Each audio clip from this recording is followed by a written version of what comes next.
Bismillahirrahmanirrahim. Assalamualaikum warahmatullahi wabarakatuh. Alhamdulillah wassalatu wassalamu ala Rasulillah wa ala alihi wa sahbihi wa man walah. Qala rabbi shrah li sadri wa yassir li amri wa hlul 'uqdatam min lisani yafqahu qawli. Rabbi yassir wa la tu'assir, rabbi tammim bi khair.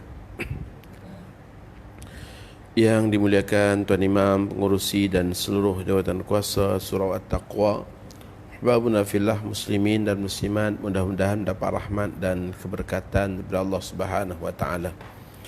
Alhamdulillah, segala puji dan syukur kepada Allah Subhanahu wa taala yang kerana dengan limpahan rahmat, taufik, hidayah dan inayah daripada Allah, pada malam ini kita dapat menyambung kembali pengajian kita kitab Suwarun min Hayatis Sahabah, gambaran daripada kehidupan para sahabat ridwanullah alaihim ajma'in, yang mudah-mudahan dengan kita menelusuri kehidupan para sahabat ridwanullah alaihim ajma'in, kita dapat mengambil mutiara-mutiara hikmah dan mengambil pedoman-pedoman hidup sebagaimana yang telah Allah Subhanahu wa taala sebutkan dalam Al-Quran.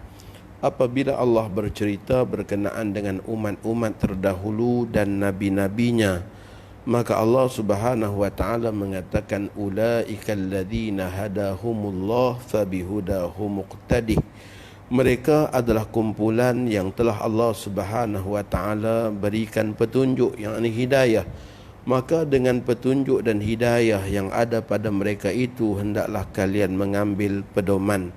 Jadi kalaulah dengan nabi-nabi yang terdahulu, umat-umat yang terdahulu dituntut untuk kita mengambil pedoman daripada kehidupan mereka, adalah patut dan wajar untuk kita lebih-lebih lagi mengambil pedoman hidup dan panduan daripada kehidupan insan yang dididik dan ditarbiyah langsung oleh Rasulullah sallallahu alaihi wasallam dalamnya kehidupan mereka, iaitu tak lain dan tak bukan adalah para sahabat ridwanullah alaihim ajma'in yang Allah Subhanahu wa taala maktubkan dalam Al-Quran, ya radhiyallahu anhum, Allah telah meredai mereka. Bicara kita pada kali ini adalah berkenaan dengan Sayyidina Umair bin Wahab radhiyallahu taala anhu. Dalam satu kata-kata Sayyidina Umar Al-Khattab radhiyallahu taala anhu, kata beliau, la khinzirun ahabbu ilayya min Umair ibni Wahab hina qadima ala Rasulillah sallallahu alaihi wasallam liyaqtuluh. Babi pun saya lebih suka daripada Umair bin Wahab ketika mana beliau datang kepada Rasulullah sallallahu alaihi wasallam untuk membunuh baginda Nabi. Masya-Allah, Wal'an huwa ahabbu ilayya min ahadi abna'i. Namun sekarang, kata Sayyidina Umar, aku lebih mencintainya daripada anak-anakku sendiri. Masya Allah.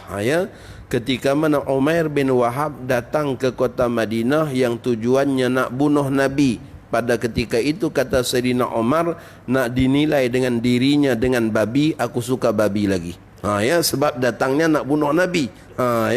Tetapi ketika mana dia mengucapkan dua kalimah syahadah, meluk Islam, maka beliau lebih aku cintai daripada anak-anakku sendiri. Masya Allah.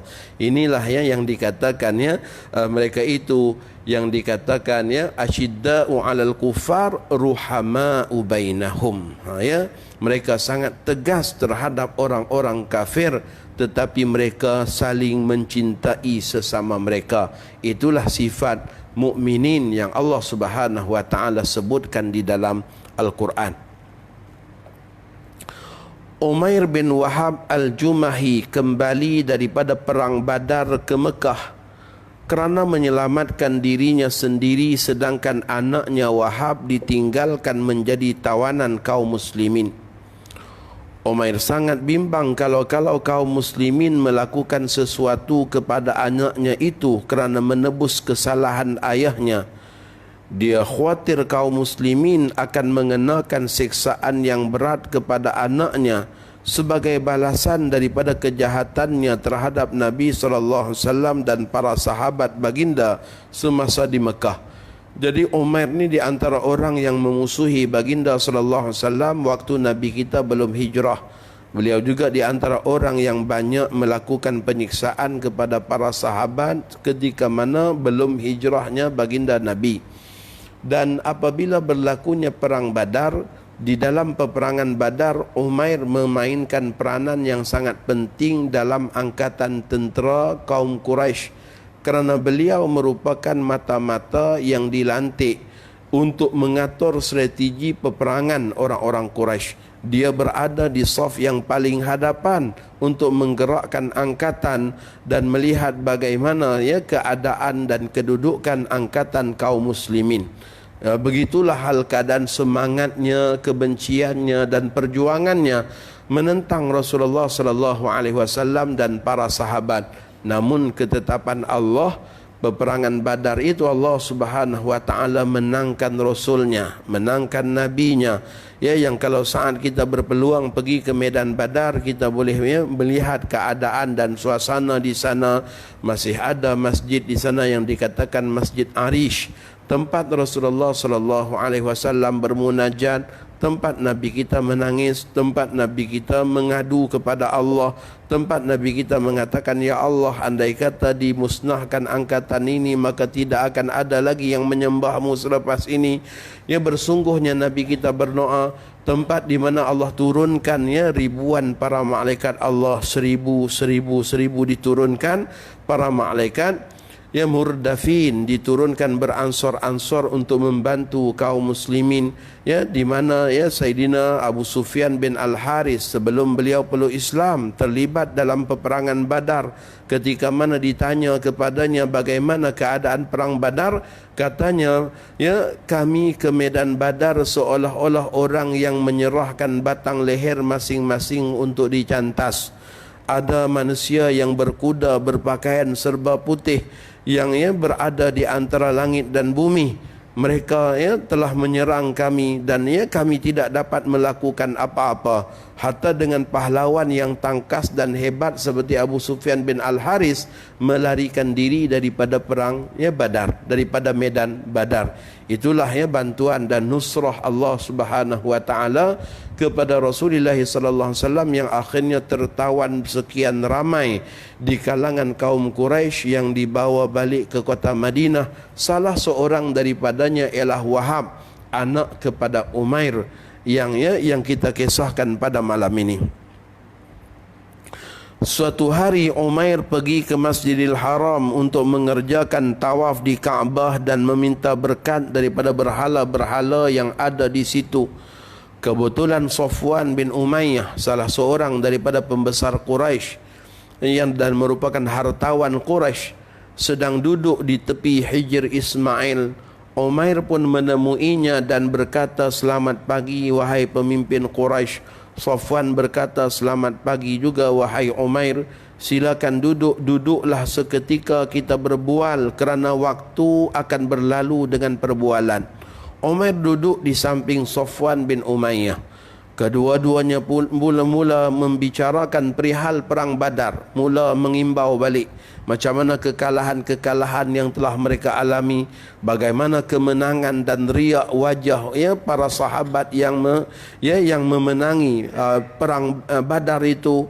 Dan mereka juga menyebut beberapa orang yang telah terbunuh dalam perang Badar, termasuklah pemimpin-pemimpin yang terkenal di kalangan orang-orang Quraisy. Abu Jahal yang terkorban, begitulah juga dengan Utbah bin Rabi'ah, Syaibah bin Rabi'ah yang terkorban.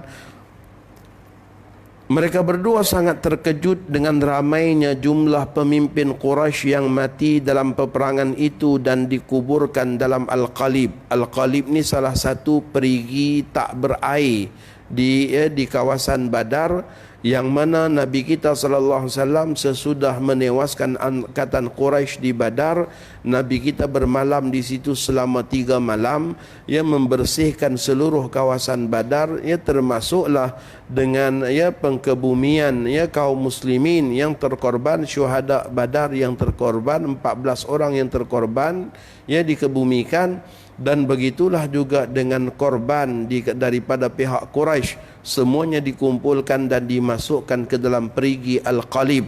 Lalu Nabi kita SAW pada waktu petang, Nabi kita datang di tebing perigi, Nabi kita panggil, "Hei Abu Jahal, hei Safwan, hei ya Syaibah, Utbah ya bin Rabi'ah." Nabi kita panggil, Nabi kita tanya, "Hal wajadtum ma wa'adakum rabbukum?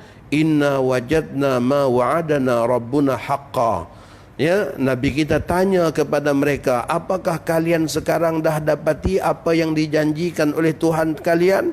Sesungguhnya kami dapati apa yang dijanjikan oleh Tuhan kami adalah suatu kebenaran.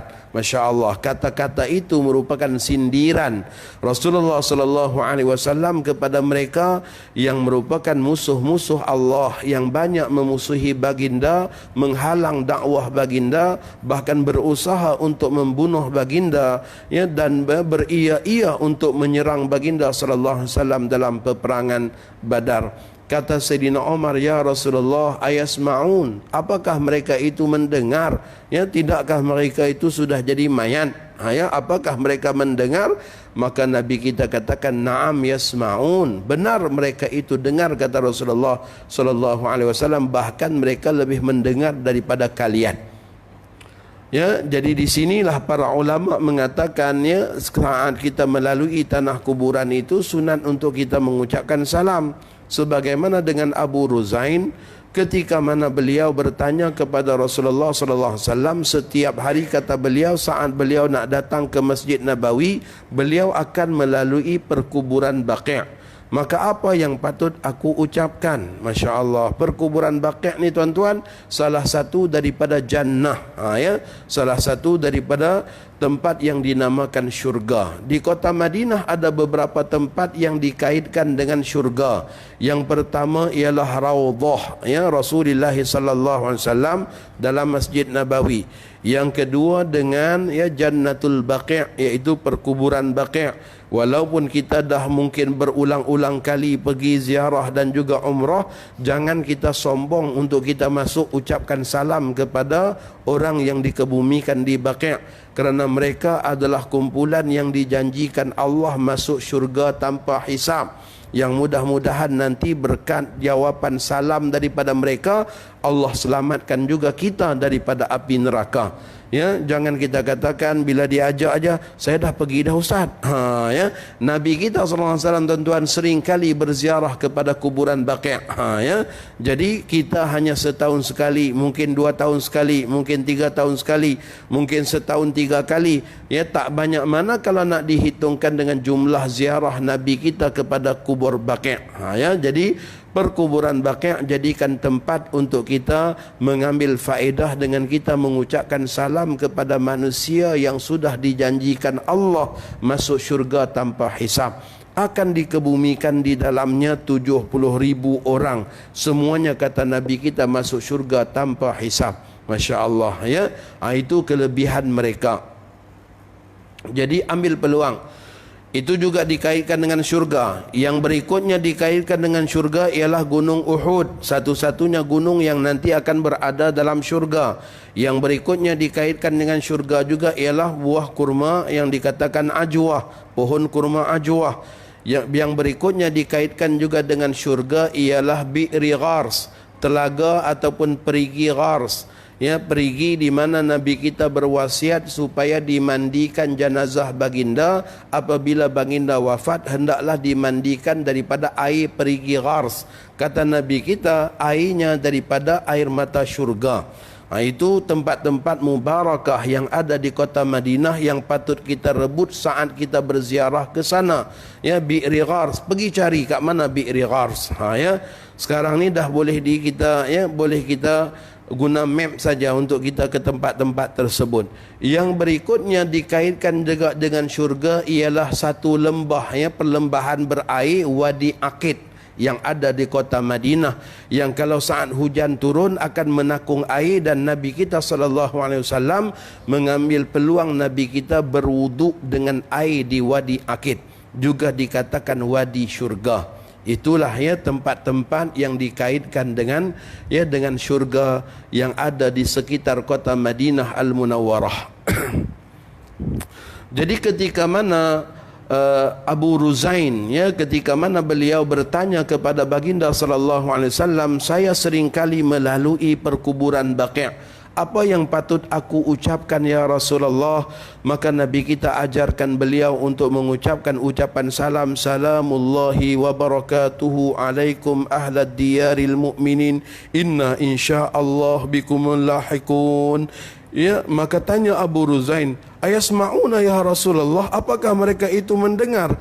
Maka kata Nabi kita, yasma'un, bahkan mereka mendengar dan mereka juga menjawab ucapan salam daripada kita. Maka itu di antara tuntutan saat kita melalui tanah-tanah kuburan untuk kita mengucapkan salam.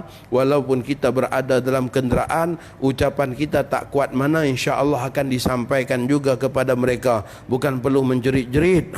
Ya. Oh, ada seberang jalan kuburnya di sana, buka tingkap menjerit salamullah. Tak perlu, ya. Tak perlu menjerit-jerit, nanti sampai aja. Ya. Macam mana SMS boleh sampai, masya-Allah, itu hanya teknologi Jepun saja. Ya, seorang SMS di Mesir, tapi kita di sini dapat menerimanya. Ini kan pula ucapan salam yang akan disampaikan oleh malaikat Allah. Ya, jadi ucap salam saja, ya, insya-Allah akan dijawab dan juga, ya, akan sampai kebaikan salam itu, ya, kepada mereka dan juga kepada kita yang mengucapkannya.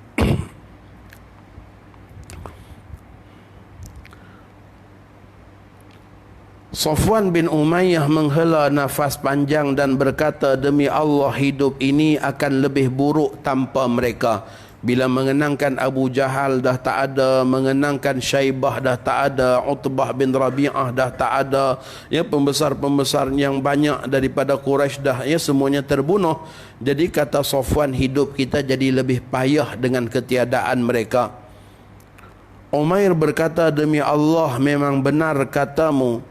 Selepas diam sejenak dia bersuara lagi, demi penguasa Kaabah, kalaulah bukan kerana hutang yang tidak boleh aku lunaskan dan keluarga yang amat aku bimbang terbiar selepas kematianku, pasti aku akan pergi menemui Muhammad dan membunuhnya. Aku akan kuhalang urusannya dan hentikan gangguannya. Masya Allah, ya. Dia ni, ya, seorang pejuang. Dia ni seorang yang berani, dia ni seorang yang, ya, yang boleh diharapkan. Dan Safwan bin Umayyah pula merupakan seorang hartawan. Lalu Safwan ingat, ya, inilah peluang yang terbaik untuk diambil peluang dengan kekayaan dia, bagaimana nak menghentikan Rasulullah sallallahu alaihi wasallam, ya, supaya beliau ini pergi membunuh Nabi sallallahu alaihi wasallam. Kemudian dia mengeluh dengan suara yang lesu dan berkata, dengan adanya anakku Wahab di tangan mereka, menjadikan pemergianku ke Yasrib suatu hal yang tidak menimbulkan syak di pihak mereka. Ya, dengan adanya anak dia di sana pula, pemergiannya di sana tu takkan dicurigai. Itu rancangan mereka, wa makaru wa makarallah. Mereka mengatur, ya, strategi dan juga rancangan. Allah ada rancangannya yang tersendiri. Safwan bin Umayyah, ya, ambil peluang. Dia kata, seluruh hutang kamu aku tebus dan keluarga kamu aku, ya, aku belanja, ya, aku tanggung kesemuanya, asalkan kamu pergi ke sana bunuh Muhammad. Maka kata, ya, kedua-duanya sepakat, ya, uktum hadithana, ya, rahsiakan pemuafakatan kita ni, jangan cakap pada siapa pun, ya. Safwan setuju untuk lunas semua hutang dan tanggung keluarga Umair. Umair pula balik ke rumah siap dan terus bergegas ke kota Madinah bunuh Rasulullah sallallahu alaihi wasallam. Itu pakatan mereka. Tak ada siapa yang tahu kecuali mereka berdua sahaja dalam, ya, tanggapan dan juga, ya, pengetahuan mereka. Maka Umair dia balik ke rumah, dia asah pedang dia tajam-tajam, dia letakkan racun pada pedang dia, sungguh nak bunuh Rasulullah sallallahu alaihi wasallam. Dengan dendam kesumat yang ada di dada, dengan kebencian yang amat membara terhadap baginda sallallahu alaihi wasallam, maka beliau bergegas untuk ke kota Madinah melakukan, ya, niat jahatnya itu. Namun ketika mana dia tiba di kota Madinah, ya, dia tiba bukan pada waktu yang sepatutnya. Masya Allah, ya. Tak sebagaimana yang dirancang, tak semudah yang dianggapkan, ya, yang dirancangnya. Saat dia tiba aja, baru aja parking kenderaan, Saidina Omar dah keluar. Ya, Umair jumpa dengan Omar. Maka kata Saidina Umar Al-Khattab radhiyallahu taala anhu kepada para sahabat yang lain, ya, ini anjing kota Madinah dah, kota Mekah dah sampai. Ya, kalbun min kilabi Makkah, anjing daripada anjing-anjing Mekah dah sampai, dan orang ni datang bukan dengan niat baik, kata Saidina Umar. Tengok saja dia menyandang pedang. Ya, dia datang dengan menyandang pedang. Kalian semua pergi jaga Rasulullah sallallahu alaihi wasallam, aku menghadapinya. Maka berlakulah pergelutan Omar dan Umair. Akhirnya dengan ketangkasan dan kekuatan Umar mengalahkan Umair, sehinggalah Umair diberkas, lalu pedang diletakkan di lehernya dan dibawa masuk ke dalam masjid. Melihat Rasulullah SAW menghadap Nabi SAW, Nabi kita bila tengok Umair diperlakukan sedemikian, Nabi kita kata kepada Sayyidina Umar, atliqhu ya Umar, lepaskan dia wahai Umar. Masya Allah. Tuan-tuan, Nabi kita sifat pemaaf baginda itu menjadi sebab musabab ramai orang dapat Islam. Ya, kerana kebaikan diri baginda SAW, kerana Nabi kita masih bagi peluang. Kalau Nabi kita tak bagi peluang, tuan-tuan, Khalid Al-Walid takkan dapat Islam. Kalau Nabi kita tak bagi peluang, ya, Abdul Rahman bin Auf takkan dapat Islam. Kalau Nabi kita tak bagi peluang, Abu Sufyan bin Al-Haris yang 22 tahun memusuhi Nabi takkan dapat Islam. Kalau Nabi kita tak bagi peluang, Hakim bin Hizam takkan dapat Islam. Tapi kerana sifat Rasulullah SAW itu rahmatan lil alamin, Nabi kita diutuskan sebagai rahman, yang mana besarnya rahmat baginda itu adalah untuk menyelamatkan sekian banyak umat daripada api neraka. Sehingga apabila Nabi kita kelihatan tua dan beruban, Sayyidina Abu Bakar As-Siddiq radhiyallahu ta'ala anhu mengatakan, ya Rasulullah, qad syibta. Ya Rasulullah, Tuan sudah pun beruban. Maka kata Nabi SAW, sayyabatni hudun wal waqi'ah wal mursalat wa amma yatasa'alun. Yang telah menjadikan aku ni beruban, kata Nabi, adalah surah Hud. Sebab dalam surah Hud ada ayat, fastaqim kama umirta, hendaklah engkau wahai Muhammad istiqamah dengan perintah yang telah diperintahkan kepadamu, iaitu dengan urusan dakwah. Maka Nabi kita katakan, aku tua dalam hal keadaan aku sentiasa menyebarkan agama Allah, sebagaimana yang diperintahkan dalam surah Hud. Ya, aku jadi tua kerana perintah dalam surah Al-Waqi'ah, perintah dalam surah Al-Mursalat, ya, perintah dalam surah Amma Yatasa'alun, iaitu ayat-ayat yang menceritakan tentang kegoncangan kiamat dan kedahsyatannya, sehinggalah menjadi bimbang pada diri baginda sallallahu alaihi wasallam akan hal keadaan umat manusia, yang mana Nabi kita nak menyelamatkan mereka daripada jurang api neraka. Itu sifat Rasulullah sallallahu alaihi wasallam.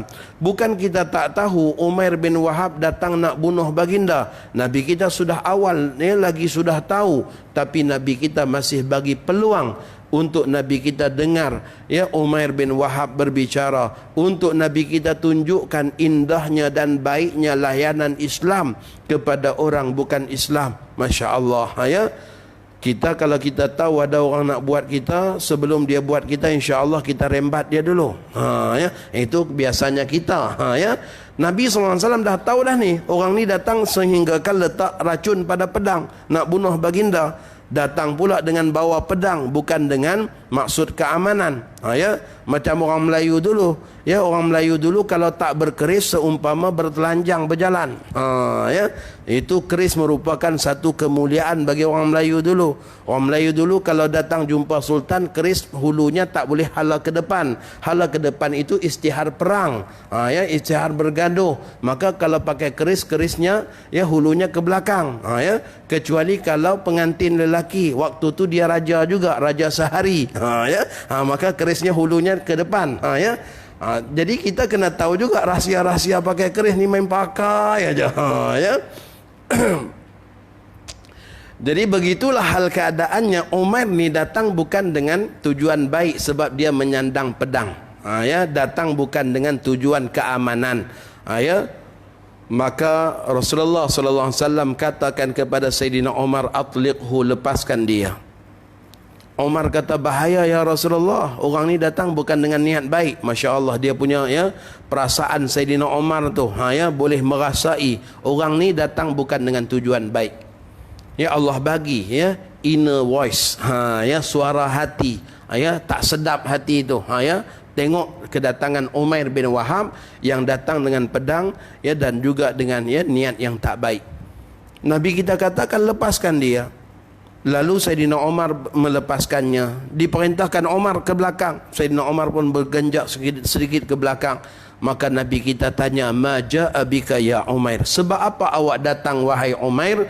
Maka kata dia, aku datang untuk menebus tawanan yang ada pada tangan kalian, yaitu anak beliau yang ditawan. Maka Nabi kita tanya lagi, ma sya'nu hadza saif, apa hal dengan pedang yang awak sandang tu? Kalau datang nak tebus tawanan, kenapa bawa pedang? Maka kata dia, qabbahallahu hadza saif, pergi jahanam dengan pedang ni, kata dia. Pedang ini tak bantu kami sikit pun dalam perang Badar, kami dah tewas, kata dia. Ya. Nabi kita tanya lagi, Umair, cuba cakap baik-baik, apa sebab awak datang? Kata dia, aku datang bukan dengan sebab lain kecuali sebab itu. Nabi kita tanya lagi, Umair, sungguhkah? Kata Umair, sungguh. Maka akhirnya Nabi kita katakan, Nabi kita rakamkan balik kata mereka berdua, bal qa'atta anta wa Safwan bin Umayyah indal hijri wa tadhakartuma an ashabil qalibi summa qulta laula duyunun alayya wa ayalun khiftu alaihim lamadaitu ila Yathrib wa ahzumu Muhammad. Masya Allah, ya. Tidakkah engkau wahai Umair, engkau duduk dengan Safwan bin Umayyah di Hijr Ismail, kemudian kalian berdua berbicara berkenaan dengan Ashabul Qalib, tentang orang yang dikebumikan dalam perigi Qalib, kemudian engkau mengetus mengatakan, kalaulah aku tidak ada hutang dan aku tidak ada keluarga yang aku bimbang, aku sendiri yang akan pergi ke Yathrib dan membunuh Muhammad. Kamu datang untuk bunuh aku wahai Umair. Masya Allah, ya. Rasulullah SAW mendedahkannya niat jahat datangnya Umair bin Wahab. Maka pada ketika itu tidak ada lagi ya kata-kata yang dapat keluar daripada lidah Umair. Bergetar seluruh tubuhnya, ya, menggigil seluruh tubuhnya. Pada ketika itu datangnya iman meresap ke dalam kalbunya. Tidak ada ucapan lain kecuali dengan kata-kata asyhadu annaka la Rasulullah, aku bersaksi benar engkau utusan Allah. Masya Allah, ya. Kenapa? Ya, berita-berita langit selama ini yang engkau ceritakan wahai Muhammad, aku tak percaya. Tetapi cerita aku dengan Safwan bin Umayyah, demi Allah tak ada siapa yang tahu. Ya, tak ada siapa yang tahu. Ni rahsia kami berdua aja. Maka macam mana Nabi kita boleh tahu, ya, sedangkan jarak kota Mekah dan Madinah ratusan kilometer, ya, tetapi Nabi kita boleh tahu perbualan mereka, boleh merakamkan pula ucapan mereka. Maka kata Umair, aku yakin dan pasti wahyu datang kepadamu. Langsung mengucap 2 kalimah syahadah, peluk Islam. Ya, maka pada ketika itulah kata Sayyidina Umar, babi pun aku lebih suka pada dia saat dia datang nak bunuh Nabi. Ya, waktu tu kalau tengok babi dengan dia, babi lagi elok, kata Sayyidina Umar. Tapi bila dia peluk Islam, ya, lahuwa ahabbu ilayya min ahadi abna'i, aku lebih cintai dia daripada anak-anakku. Masya Allah, ya. Itu sifatnya keharmonian dalam Islam, kasih sayangnya dalam kehidupan beragama. Itulah kisah, ya, Umair bin Wahab yang datang untuk membunuh Rasulullah SAW. Jadi kita lihat di sini bagaimana sifat pemaafnya Nabi SAW, sabar dan tabahnya Nabi, bijaksananya baginda dalam dakwah, telah menjadi sebab musababnya lembutnya hati orang-orang yang keras hatinya, sehingga akhirnya mereka dapat kenikmatan untuk mendapat agama Allah Subhanahu wa taala. Baginda sallallahu alaihi wasallam yang berpesan kepada para sahabat untuk mengajar Umair untuk membaca Al-Quran dan juga diajarkan ajaran agama kepadanya. Maka Umair duduk beberapa ketika bersama Rasulullah sallallahu alaihi wasallam. Kata beliau, kalau dulu tidak ada seorang pun yang aku lebih benci kecuali dengan engkau, sekarang engkaulah orang yang paling aku cintai. Kalau dahulunya tidak ada mana-mana bumi yang paling aku benci kecuali kota Madinah, sekarang kota Madinah lah yang paling aku cintai. Masya Allah, langsung dengan dapat nikmat iman dan Islam tu langsung berubah, cara fikirnya berubah, berubah juga hatinya, sehingga kan mencintai Rasulullah sallallahu alaihi wasallam.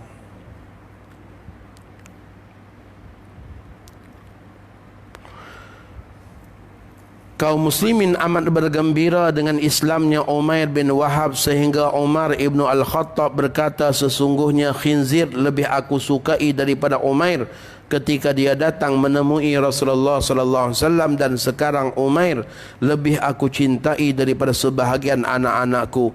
Di Mekah, Safwan bin Umayyah sedang berangan-angan. Safwan bin Umayyah ni dia dah habis duit banyak, modal banyak, hutang semua dia dah bayar. Keluarga Umair pun dia belanja semua, dia duk tunggu sehari demi sehari demi sehari. Kenapa tak balik-balik ni? Tak kunjung tiba berita Muhammad dah dibunuh.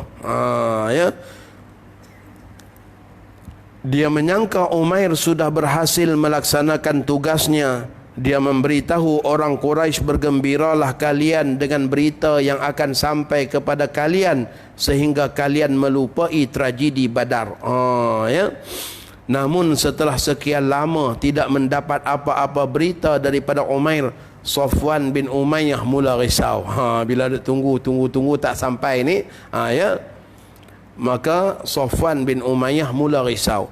Dia mula mencari maklumat tentang Umair bin Wahab melalui kafilah dagang yang datang dari Madinah, tetapi gagal. Sehinggalah pada suatu hari datang seseorang kepadanya dan memberitahu Umair telah pun memeluk Islam.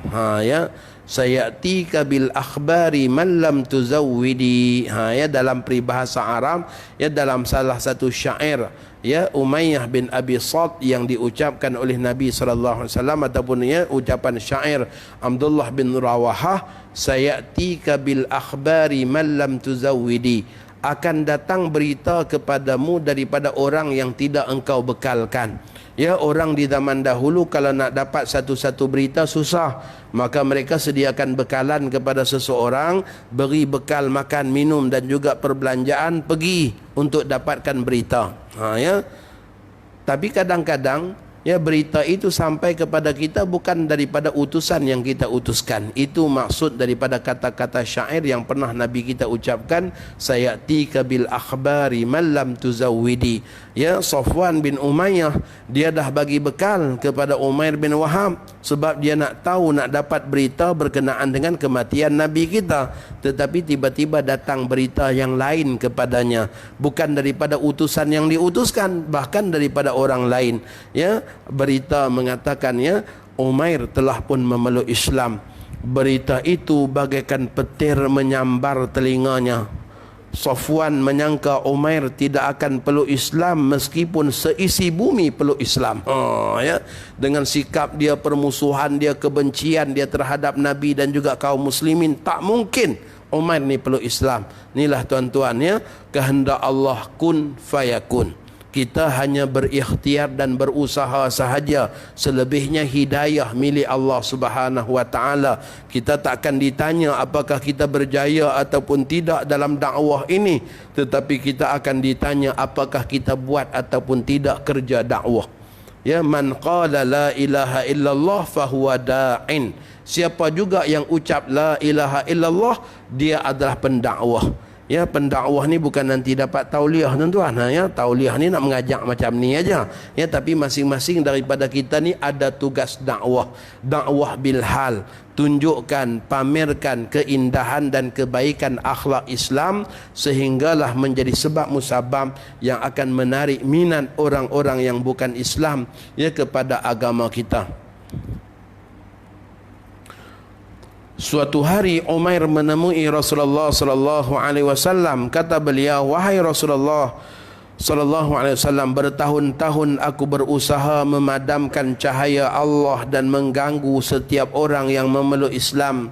Sekarang izinkanlah aku kembali ke Mekah untuk mengajak orang Quraisy kepada Allah dan Rasulnya. Jika mereka menerima, maka itu lebih baik bagi mereka. Jika mereka menolak ajakanku, maka akan ku mengganggu mereka sebagaimana aku mengganggu sahabat-sahabat Rasulullah SAW suatu ketika dahulu." Kata Umair, ya, dia nak balik dakwah, ya, ajak kepada orang Quraisy memeluk agama Allah. Gembiranya Umair kerana Rasulullah SAW bersetuju dengan rancangannya itu. Sampai di Mekah, Umair terus ke rumah Safwan bin Umayyah. Orang pertama dia dakwah tuan-tuan, ya. Orang yang utuskan dia untuk bunuh Nabi. Ya. Umair memberitahu Safwan, "Wahai Safwan, engkau adalah salah seorang pemimpin Mekah, cendekiawan Quraisy. Bagaimana pendapatmu terhadap cara hidup kalian yang menyembah batu dan kalian sembelih korban untuknya? Apakah boleh diterima akal perbuatan kalian itu sebagai agama? Sekarang aku telah mengakui dan bersaksi bahawa tiada Tuhan selain Allah dan Muhammad adalah utusan Allah." Usaha dakwah Umair di Mekah berjalan baik. Dia berjaya menarik ramai penduduk Mekah memeluk Islam. Ya, semoga Allah melipat gandakan pahala Umair bin Wahab. Jadi bila dia peluk Islam, dia mula berdakwah secara sendiri-sendirian, ya, ketika mana berada di Mekah dalam hal keadaan dia tidak dimusuhi oleh orang-orang Mekah. Maka akhirnya, ya, usaha-usaha dakwahnya itu membuahkan hasil sehingga dikatakan antara kejayaan Umair ialah Islamnya Al-Abbas, ya, bapa saudara Rasulullah sallallahu alaihi wasallam dan juga keluarga, ya, beliau. Jadi mudah-mudahan kita dapat mengambil faedah daripada kisah itu. InsyaAllah yang akan datang tuan-tuan, kita akan baca pula cerita berkenaan dengan abang kepada Sayyidina Anas bin Malik radhiyallahu taala anhu, penyelamat hadis-hadis Rasulullah sallallahu alaihi wasallam.